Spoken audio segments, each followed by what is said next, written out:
And staying with West Asia, Syrian rebel forces claim that they have captured capital Damascus, sending President Bashar Al-Assad fleeing and ending 5 decades of Ba'ath rule in Syria. The president's alleged departure comes less than 2 weeks after the Hayat Tahrir Al-Sham group launched its campaign challenging more than 5 decades of rule by the Assad family. The Syrian rebels launched their lightning offensive from Idlib on November 27th. Within 3 days, covering a distance of over 66 kilometers, they captured Aleppo on November 30th. The insurgents further marched for the city of Hama, which is around 136 kilometers from Aleppo, and seized it in the next 5 days.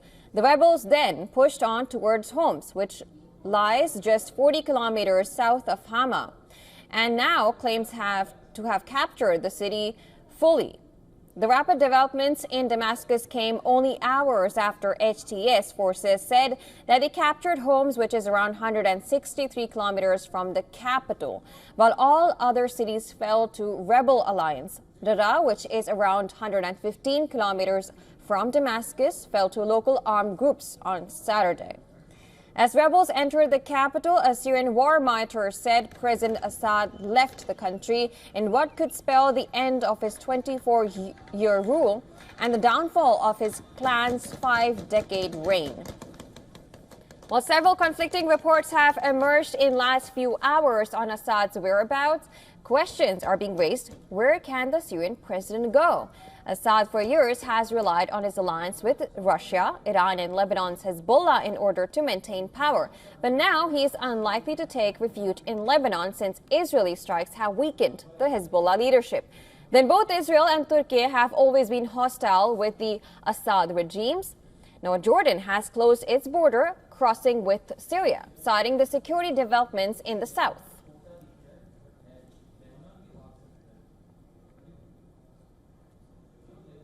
And staying with the story, Syrian rebels have entered the capital city of Damascus in a swift offensive. The two main umbrella groups of rebels consist of Hayat Tahrir Al-Sham forces and the Syrian National Army militants. Now, in the next few minutes, we will tell you about the Islamist rebels behind the Syria's surprise offensive. Now, the Syrian group HTS was set up under a different name, Jabhat al-Nusra, in 2012 as a direct affiliate to Al-Qaeda. HTS was regarded as one of the most effective and deadly of the groups against Assad regime. HTS leader Abu Muhammad al-Golani has outlined the aim of the outfit to overthrow Assad's government. In 2017, HTS broke ranks with Al-Qaeda and set up a new organization which took the name Hayat Tahrir Al-Sham.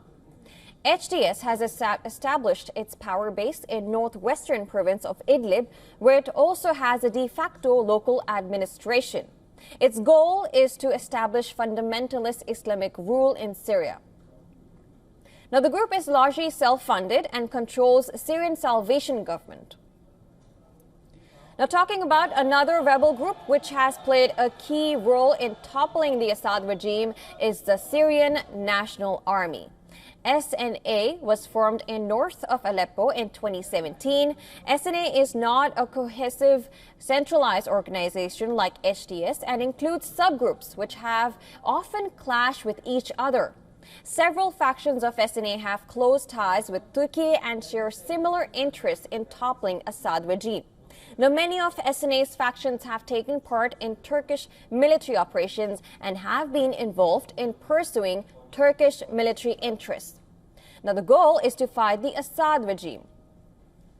However, the coalition between HTS and the Syrian National Army faces challenges. The Turkish-backed factions aim to create a buffer zone along Turkey's border, while Turkey itself denies involvement in the offensive.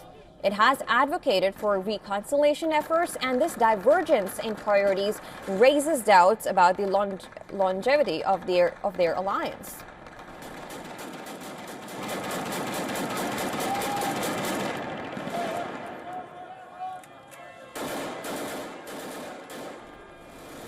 And while these developments do come in, these are the live visuals you see from Turkey that are coming in, perhaps celebrating that the rebels win and their movement towards Damascus. These are the visuals that you're getting right now. These are live from Turkey that you're getting. We see the supporters raising flags And of course, this comes after the Syrian rebel army did continue its move towards the capital. And of course, we saw how the Prime Minister too has agreed to hand over power to the rebels. And this is the development that is coming in, pouring in every second.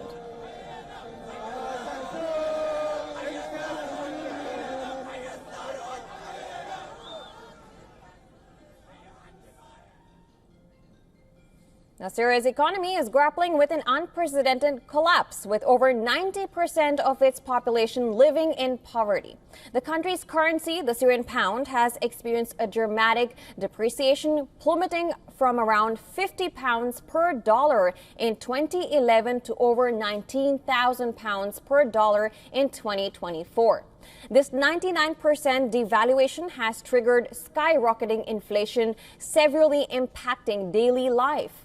The government struggling to manage the crisis faces a daunting $400 billion reconstruction bill. The impact of this collapse is felt most acutely by Syrians who have seen their livelihoods wiped out while millions remain displaced due to ongoing conflict. Now, sanctions imposed by the U.S. and European Union have played a significant role in Syria's economic decline. Now, these sanctions target key sectors, limiting Syria's access to international markets and hindering recovery. Tehran has bolstered Syria's economy with investments exceeding $50 billion, strengthening its political and economic grip on the region.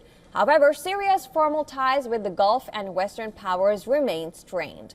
The Syrian economy is now at a crossroads with internal challenges exacerbated by geopolitical complexities despite international sanctions. Syria's recovery seems unlikely without significant foreign investment, and much of the economic space is now occupied by foreign interests. The crisis has left Syrians in dire straits, while global powers grapple with the consequences of this prolonged collapse.